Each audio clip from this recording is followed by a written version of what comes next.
but massive transfer to the states of almost $50 billion worth of federal social programs, more than 40 programs in all, programs such as food stamps and aid to families with dependent children. However, the federal government assuming full funding of the Medicaid program. Such proposals, while major in scope, would not be fully accomplished until the 1990s. Expected criticism by the Democrats addresses the nation's economic plight now. And following the president's speech this evening, CBS News will broadcast those opposition criticisms, a broadcast prepared and paid for by the Democrats. Now, with the cold air outside and air of anticipation on the inside, as President Reagan is waiting to be announced, he will walk down the center aisle, down into the well of the House chamber. The escort group getting itself together at the moment. Mr. Speaker, the President of the United States.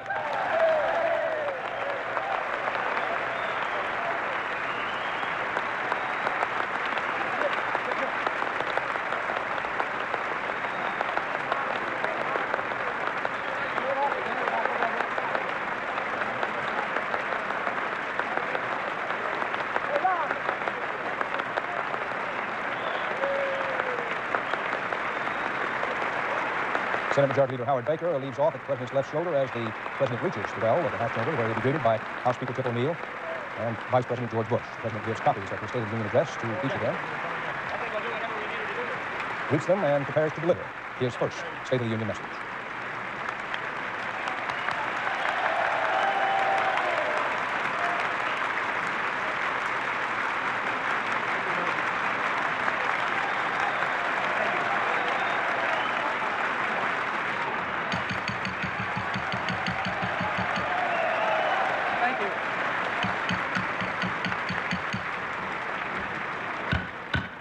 Members will be seated. Members of the Congress, I have the high privilege and the distinct honor of presenting to you the President of the United States.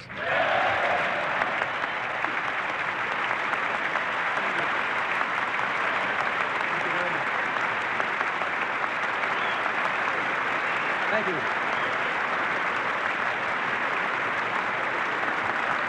Mr. Speaker.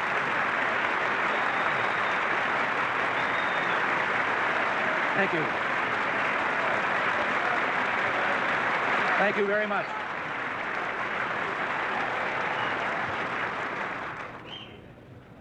Mr. Speaker, Mr. President, distinguished members of the Congress, honored guests, and fellow citizens. Today marks my first State of the Union address to you, a constitutional duty as old as our republic itself. President Washington began this tradition in 1790 after reminding the nation that the destiny of self-government and the preservation of the sacred fire of liberty is finally staked on the experiment entrusted to the hands of the American people. For our friends in the press who place a high premium on accuracy, let me say, I did not actually hear George Washington say that.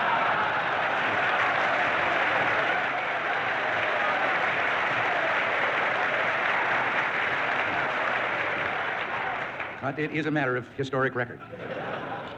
But from this podium, Winston Churchill asked the free world to stand together against the onslaught of aggression. Franklin Delano Roosevelt spoke of a day of infamy and summoned a nation to arms. Douglas MacArthur made an unforgettable farewell to a country he loved and served so well. Dwight Eisenhower reminded us that peace was purchased only at the price of strength, and John F. Kennedy spoke of the burden and glory that is freedom. When I visited this chamber last year as a newcomer to Washington, critical of past policies which I believe had failed, I proposed a new spirit of partnership between this Congress and this administration, and between Washington and our state and local governments. In forging this new partnership for America, we could achieve the oldest hopes of our republic: prosperity for our nation, peace for the world, and the blessings of individual liberty for our children, and someday for all of humanity. It's my duty to report to you tonight on the progress that we have made in our relations with other nations, on the foundation we've carefully laid for our economic recovery, and finally on a bold and spirited initiative that I believe can change the face of American government and make it again the servant of the people. Seldom have the stakes been higher for America. What we do and say here will make all the difference to auto workers in Detroit, lumberjacks in the Northwest, steel workers in Steubenville who are in the unemployment lines, to black teenagers in Newark and Chicago, to hard-pressed farmers and small businessmen, and to millions of everyday Americans who harbor the simple wish of a safe and financially secure future for their children. To understand the State of the Union, we must look not only at where we are and where we're going, but where we've been. The situation at this time last year was truly ominous. The last decade has seen a series of recessions. There was a recession in 1970, in 1974, and again in the spring of 1980. Each time, unemployment increased and inflation soon turned up again. We coined the word stagflation to describe this. Government's response to these recessions was to pump up the money supply and increase spending. In the last 6 months of 1980, as an example, the money supply increased at the fastest rate in post-war history, 13%. Inflation remained in double digits, and government spending increased at an annual rate of 17%. Interest rates reached a staggering 21.5%. There were 8 million unemployed. Late in 1981, we sank into the present recession, largely because continued high interest rates hurt the auto industry and construction, and there was a drop in productivity, and the already high unemployment increased. This time, however, things are different. We have an economic program in place completely different from the artificial quick fixes of the past. It calls for a reduction of the rate of increase in government spending, and already that rate has been cut nearly in half. But reduced spending alone isn't enough.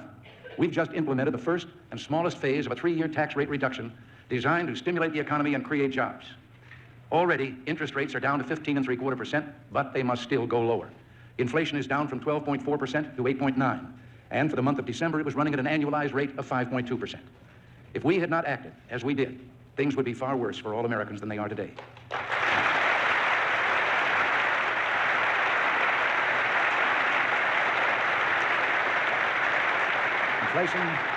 Inflation, taxes, and interest rates would all be higher. A year ago, Americans' faith in their governmental process was steadily declining. 6 out of 10 Americans were saying they were pessimistic about their future. A new kind of defeatism was heard. Some said our domestic problems were uncontrollable, that we had to learn to live with this seemingly endless cycle of high inflation and high unemployment. There were also pessimistic predictions about the relationship between our administration and this Congress. It was said we could never work together. Well, those predictions were wrong. The record is clear, and I believe that history will remember this as an era of American renewal, remember this administration as an administration of change, and remember this Congress as a Congress of destiny. Together, we not only cut the increase in government spending nearly in half, we brought about the largest tax reductions and the most sweeping changes in our tax structure since the beginning of this century. And because we indexed future taxes to the rate of inflation, we took away government's built-in profit on inflation and its hidden incentive to grow larger at the expense of American workers. Together, after 50 years of taking power away from the hands of the people in their states and local communities, we have started returning power and resources to them. Together, we have cut the growth of new federal regulations nearly in half.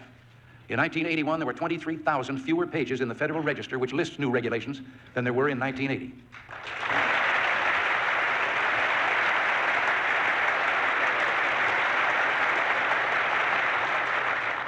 By deregulating oil, we've come closer to achieving energy independence and helped bring down the cost of gasoline and heating fuel. Together, we have created an effective federal strike force to combat waste and fraud in government. In just 6 months, it has saved the taxpayers more than $2 billion, and it's only getting started. Together, we've begun to mobilize the private sector, not to duplicate wasteful and discredited government programs, but to bring thousands of Americans into a volunteer effort to help solve many of America's social problems. Together, we've begun to restore that margin of military safety that ensures peace. Our country's uniform is being worn once again with pride.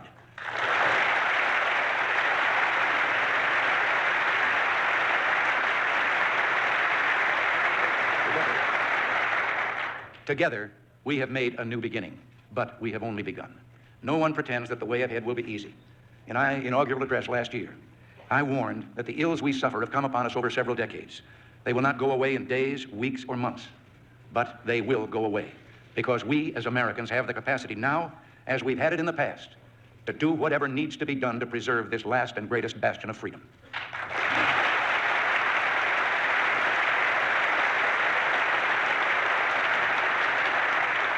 The economy will face difficult moments in the months ahead, but the program for economic recovery that is in place will pull the economy out of its slump and put us on the road to prosperity and stable growth by the latter half of this year. And that is why I can report to you tonight that in the near future, the State of the Union and the economy will be better, much better, if we summon the strength to continue on the course that we've charted. And so, the question, if the fundamentals are in place, what now? Well, 2 things. First, we must understand what's happening at the moment to the economy. Our current problems are not the product of the recovery program that's only just now getting underway, as some would have you believe. They are the inheritance of decades of tax and tax and spend and spend. Second, because our economic problems are deeply rooted and will not respond to quick political fixes, we must stick to our carefully integrated plan for recovery. And that plan is based on 4 common-sense fundamentals: continued reduction of the growth in federal spending, preserving the individual and business tax reductions that will stimulate saving and investment, removing unnecessary federal regulations to spark productivity, and maintaining a healthy dollar and a stable monetary policy, the latter a responsibility of the Federal Reserve System. The only alternative being offered to this economic program is a return to the policies that gave us $1 trillion debt, runaway inflation, runaway interest rates, and unemployment. The doubters would have us turn back the clock with tax increases that would offset the personal tax rate reductions already passed by this Congress. Raise present taxes to cut future deficits, they tell us. Well, I don't believe we should buy that argument. There are too many imponderables for anyone to predict deficits or surpluses several years ahead with any degree of accuracy. The budget in place when I took office had been projected as balanced. It turned out to have one of the biggest deficits in history. Another example of the imponderables that can make deficit projections highly questionable, a change of only 1 percentage point in unemployment can alter a deficit up or down by some $25 billion. As it now stands, our forecast, which we're required by law to make, will show major deficits starting at less than $100 billion and declining, but still too high. More important, we're making progress with the 3 keys to reducing deficits: economic growth, lower interest rates, and spending control. The policies we have in place will reduce the deficit steadily, surely, and in time, completely. Higher taxes would not mean lower deficits. If they did, how would we explain that tax revenues more than doubled just since 1976? Yet in that same 6-year period, we ran the largest series of deficits in our history. In 1980, tax revenues increased by $54 billion, and in 1980, we had one of our all-time biggest deficits. Raising taxes won't balance the budget. It will encourage more government spending and less private investment. Raising taxes will slow economic growth, reduce production, and destroy future jobs, making it more difficult for those without jobs to find them, and more likely that those who now have jobs could lose them. So, I will not ask you to try to balance the budget on the backs of the American taxpayers.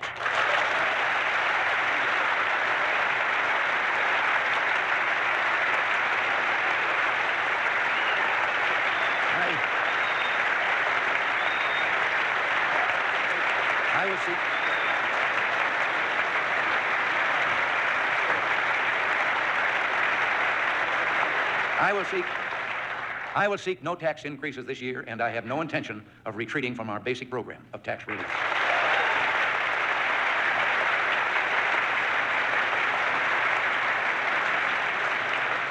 I promise to bring the American people to bring their tax rates down and to keep them down, to provide them incentives to rebuild our economy, to save, to invest in America's future.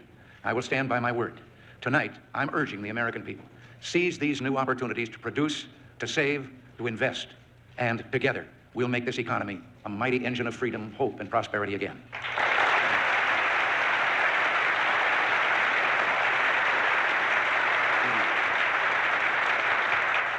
Now, the budget deficit this year will exceed our earlier expectations.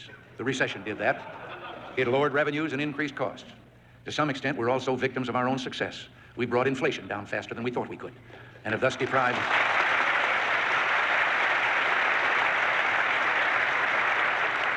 And in doing this, we've deprived government of those hidden revenues that occur when inflation pushes people into higher income tax brackets. And the continued high interest rates last year cost the government about $5 billion more than anticipated. We must cut out more non-essential government spending and root out more waste, and we will continue our efforts to reduce the number of employees in the federal workforce by 75,000. The budget plan I submit to you on February 8th will realize major savings by dismantling the Departments of Energy and Education and by eliminating ineffective subsidies for business. We will continue to redirect our resources to our 2 highest budget priorities: a strong national defense to keep America free and at peace, and a reliable safety net of social programs for those who have contributed and those who are in need.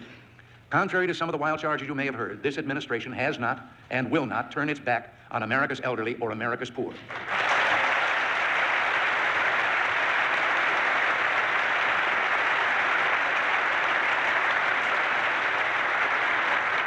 Under the new budget, funding for social insurance programs will be more than double the amount spent only 6 years ago.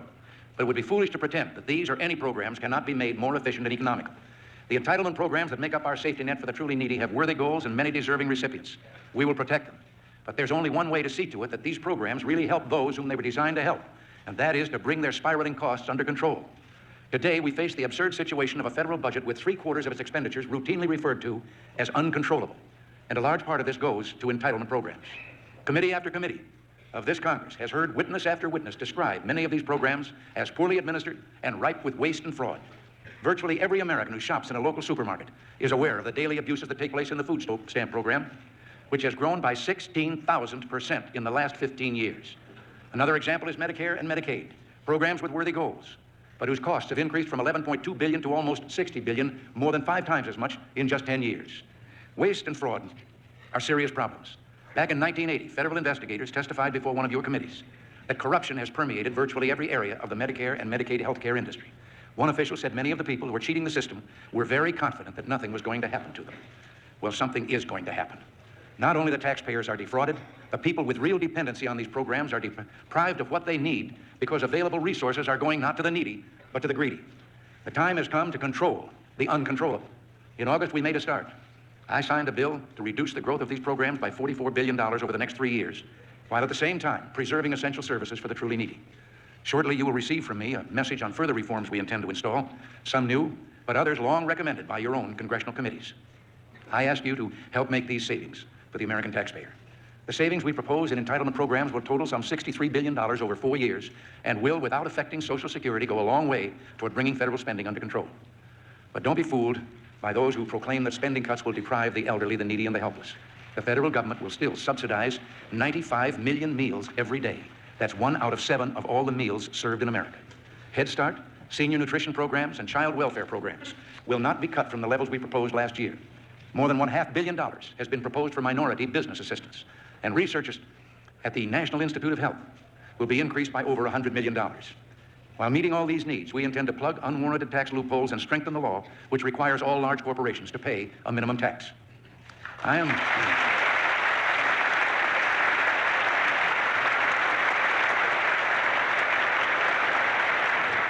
am confident the economic program we put into operation will protect the needy while it triggers a recovery that will benefit all Americans. It will stimulate the economy, result in increased savings, and provide capital for expansion, mortgages for home building, and jobs for the unemployed. Now that the essentials of that program are in place, our next major undertaking must be a program just as bold, just as innovative to make government again accountable to the people, to make our system of federalism work again. Our citizens feel they've lost control of even the most basic decisions made about the essential services of government, such as schools, welfare, roads, and even garbage collection. And they're right. A maze of interlocking jurisdictions and levels of government confronts average citizens in trying to solve even the simplest of problems. They don't know where to turn for answers, who to hold accountable, who to praise, who to blame, who to vote for or against. The main reason for this is the overpowering growth of federal grants and aid programs during the past few decades. In 1960, the federal government had 132 categorical grant programs costing $7 billion. When I took office, there were approximately 500 costing nearly $100 billion. 13 programs for energy, 36 for pollution control, 66 for social services, 90 for education. And here in the Congress, it takes at least 166 committees just to try to keep track of them.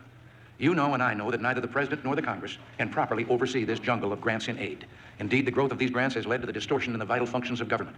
As one Democratic governor put it recently, the national government should be worrying about arms control, not potholes. The